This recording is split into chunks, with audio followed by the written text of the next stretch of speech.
പെൺ സുഹൃത്തിനൊപ്പം ജീവിക്കാനായി ഭാര്യയെ കൊലപ്പെടുത്തിയ സുനിൽകുമാർ. ആ സുനിൽകുമാറിൻ്റെ കേസിൽ എന്തായാലും ഒരു നിർണായക വിധി കേരളം ആഗ്രഹിച്ച പോലെ വിധിയാണോന്നറിയില്ല, എങ്കിൽ പോലും ആ കേസിൽ വിധി ഉണ്ടായിരിക്കുന്നു. സുനിൽകുമാറിനും പെൺ സുഹൃത്തായിട്ടുള്ള ശ്രീലതയ്ക്കും ജീവപര്യന്തം കഠിന തടവും അതുപോലെ തന്നെ 500,000 രൂപ പിഴയും. ഭാര്യയായിട്ടുള്ള അമ്പിളിയെ കൊലപ്പെടുത്തിയ കേസിൽ, സുനിൽകുമാർ കൊലപ്പെടുത്തിയ കേസുണ്ട്, അത് 2018 അന്ന് കേരളം ഏറെ ചർച്ച ചെയ്ത ഒരു കേസ് കൂടിയാണ്. ശരിക്കും ഈ ഒരു കേസിൻ്റെ മെറിറ്റിലേക്ക് കടക്കുമ്പോൾ എന്താണ് സംഭവിച്ചത്? ഇയാൾ എന്തിനാണ് സ്വന്തം ഭാര്യയെ പെൺസുഹൃത്തിനൊപ്പം താമസിക്കുക എന്ന ലക്ഷ്യം മാത്രമായിരുന്നോ സുനിൽകുമാർ ഉണ്ടായിരുന്നത്? ഈ പ്രണയത്തിന് കണ്ണും മൂക്കും ഒന്നുമില്ല എന്ന് പറയുമല്ലോ. നമ്മൾ ഉപയോഗിക്കുന്ന ഒരു വാക്കാണ് പെൺസുഹൃത്ത്, കാമുകി എന്ന് പറയത്തില്ല.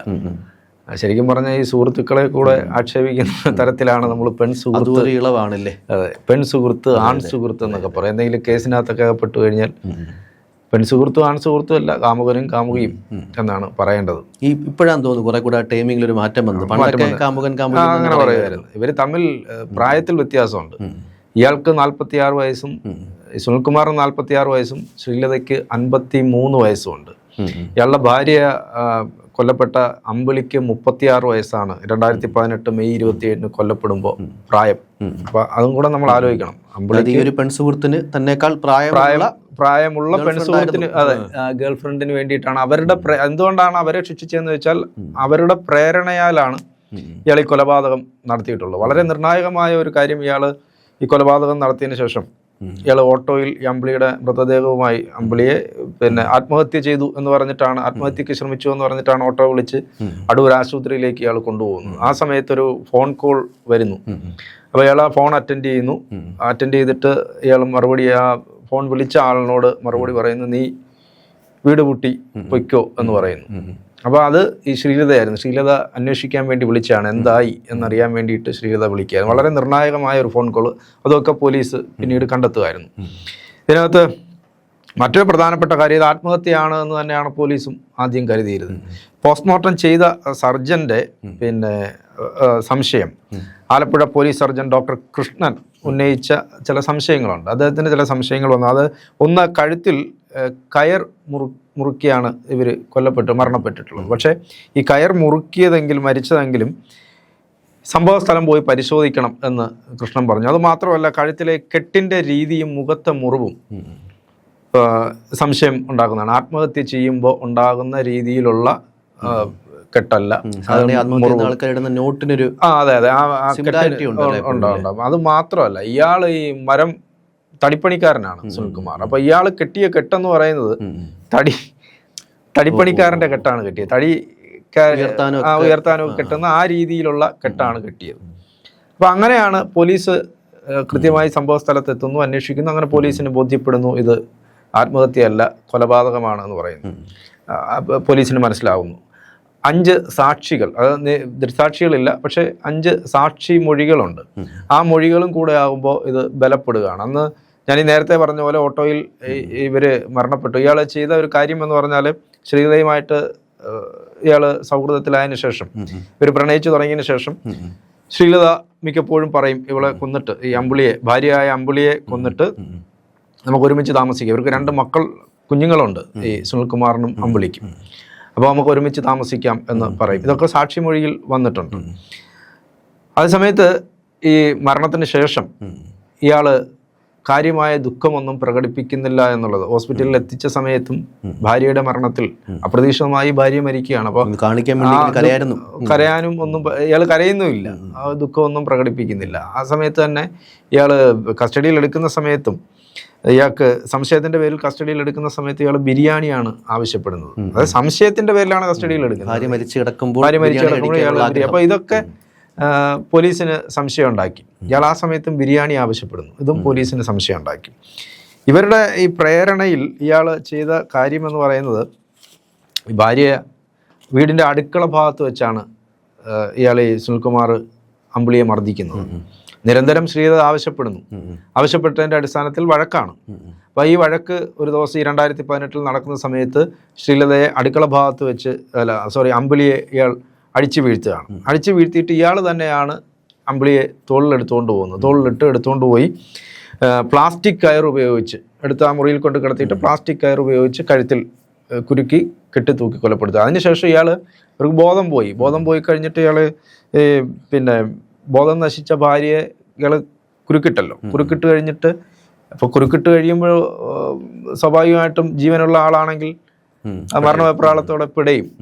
അപ്പോൾ അത് പിന്നെ ബോധം തിരിച്ചു കിട്ടി ജീവനായിട്ട് പിടയുകയാണെങ്കിൽ പിന്നെ രക്ഷപ്പെടുത്തേണ്ടി വരും. അപ്പോൾ അത് കാണാതിരിക്കാൻ വേണ്ടി സമീപത്തെ കടയിൽ പോയി 5 മിനിറ്റ് കഴിഞ്ഞിട്ടാണ് തിരികെ വരുന്നത്. അപ്പം അങ്ങനെ മരണം ഉറപ്പാക്കിയ ക്രൂരതയാണ്. അത് കഴിഞ്ഞിട്ടാണ് ഓട്ടോ വിളിച്ചിട്ട് ഭാര്യയെ ആശുപത്രിയിലേക്ക് കൊണ്ടുപോകുന്ന വഴിക്കാണ് ഈ ഫോൺ വരുന്നതും ശ്രീലതയോട് വീട് പൂട്ടി നീ പൊയ്ക്കോ എന്ന് പറയുന്നതും അങ്ങനെയാണ്. അപ്പോൾ ഇത് കൃത്യമായി പോലീസ് കണ്ടെത്തി. ഇവർ രണ്ടുപേരും ആ സംഭവം കഴിഞ്ഞതിന് ശേഷം അബ്സ്കോണ്ടായി എന്നാണോ? അതായത് ഈ ശ്രീലത അപ്പോൾ തന്നെ ഒളിവിൽ പോയി മാറുന്നു. ഇയാള് കസ്റ്റഡിയിലായി എന്നറിഞ്ഞപ്പോൾ തന്നെ മാറുന്നു, വീട് പൂട്ടി. അപ്പോൾ തന്നെ അതെ, സ്വന്തം ജീവൻ. ശ്രീലതയെ പിന്നെ മാവേലിക്കരയിലെ വെന്തു വീട്ടിൽ നിന്നാണ് പിന്നെ ഈ ശ്രീലതയെ കിട്ടുന്നത്, പോലീസ് അറസ്റ്റ് ചെയ്തത്.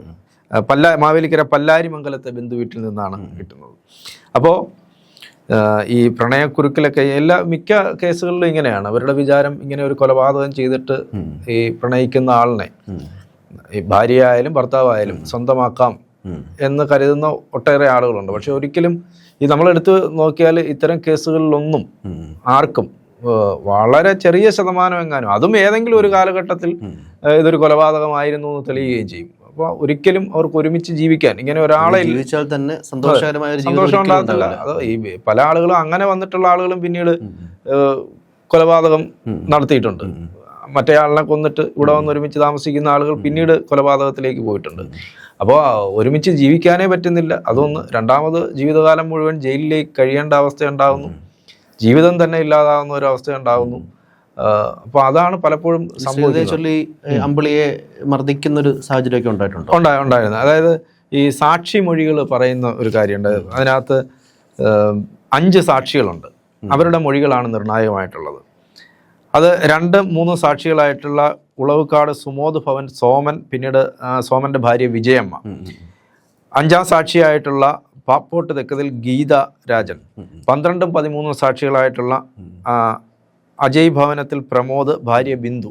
ഇവരാണ് ഇവരുടെ സാക്ഷി മൊഴികളാണ് നിർണായകമായിട്ടുള്ളത്. ഇവർ സംഭവ ദിവസം ഈ വാഴയ്ക്ക് വളവിടുന്ന സമയത്ത് സുനിൽകുമാർ ഭാര്യ അമ്പിളിയെ അടിച്ചു വീഴ്ത്തുന്നതും തുടർന്ന് തോളിലിട്ട് കൊണ്ടുപോകുന്നതും കണ്ടു എന്നാണ് സോമൻ മൊഴി കൊടുത്തിരിക്കുന്നത്. ശരിക്കും വീടിന് പുറത്ത് വെച്ച് സംഭവിക്കുന്ന വീടിന് പുറത്ത് വെച്ച് അടുക്കള വാതിൽ അടയ്ക്കുന്നതും കണ്ടു. കാരണം വാതിൽ തുറന്നു കിടക്കുകയാണ്.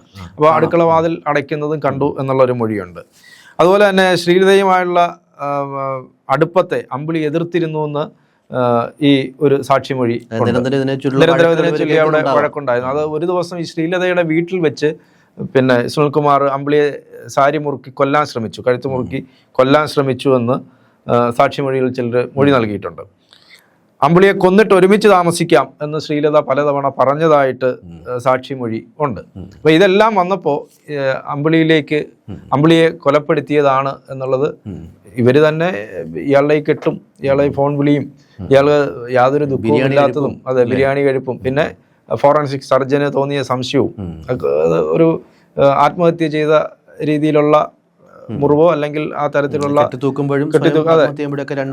രണ്ട് രീതിയിലാണ്. അപ്പോൾ അതല്ല എന്നുള്ളത് ഫോറൻസിക് സർജൻ ഉണ്ടാകുന്ന സംശയവും ഒക്കെ ഇതൊരു കൊലപാതകം തന്നെയാണ് എന്ന് ഉറപ്പിക്കാൻ പോലീസിന് കഴിഞ്ഞു. അപ്പോൾ അതുകൊണ്ട് ഇപ്പോൾ ഈ സുനിൽകുമാർ, പിന്നെ ഈ സുനിൽകുമാറിൻ്റെയും അമ്പിളിയുടെയും മക്കളുടെ സംരക്ഷണ ചുമതല കൂടി ഏറ്റെടുക്കുകയാണ്. ആ രീതിയിലേക്കും അവർക്കും പിഴത്തുക കൊടുക്കണം എന്ന് പറഞ്ഞിട്ട് 2 കുഞ്ഞുങ്ങളാണ്. അപ്പോൾ എന്തായാലും അവർ അഴിക്കുള്ളിലായി എന്നുള്ളതാണ്. വളരെ പ്രമാദമായൊരു കേസായിരുന്നു.